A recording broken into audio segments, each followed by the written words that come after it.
Well, good morning and welcome to the end of another week.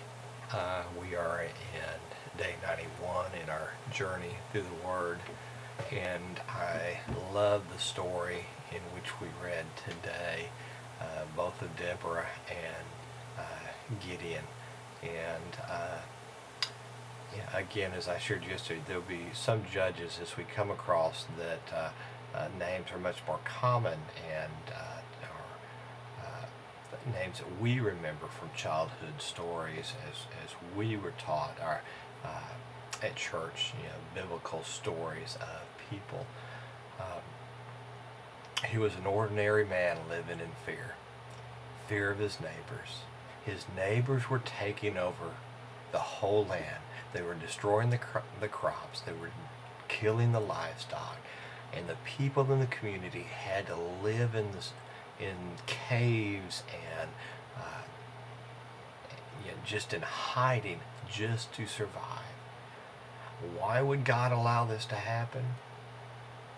Before the death and destruction began, the community, the people of Israel had already turned away from God again. It's not the first time, as we can recall. People had begun to worship everything but God. They refused to follow in the ways that were prescribed, the ways that were instructed to their forefathers.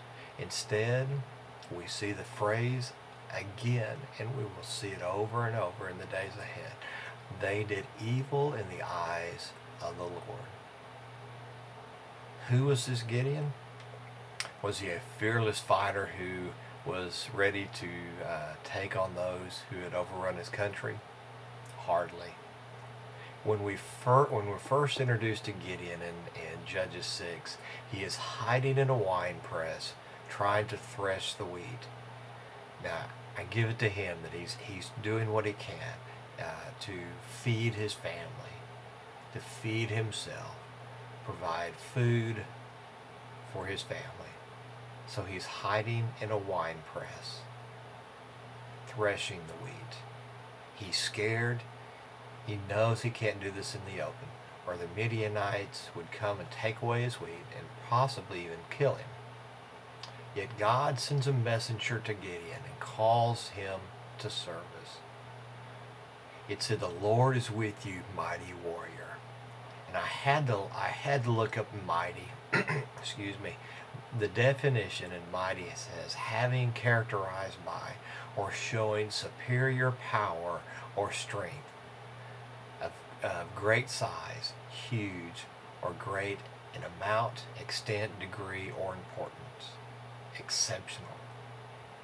He's hiding in a wine press. A mighty warrior? Superior in power and strength. And Gideon, you have to admit, he's got to wonder that same thing, because he says, "But sir." And then he lists a list of excuses that makes him sound so much like Moses. "But Lord, how can I? My clan is the weakest. I am the least in my family." And the Lord answered to him, "I will be with you." That was enough. I will be with you. But as we saw in today's reading, Gideon had to test the Lord, and to make sure. He wanted to know that before he stepped out, that this is exactly what God was calling him to do. Was this a picture of a great warrior or leader, one showing superior power or strength, one who was willing to be out in the open to show others he was not afraid? What God wanted was a man who knew that he could not do it on his own. A man who would have to count on God, trust God, listen to God, seek God, follow God. And as we read in Hebrews 11:1, he is listed as one of the heroes of the faith, as was Deborah, as we read in today's reading, or not Deborah, Barak.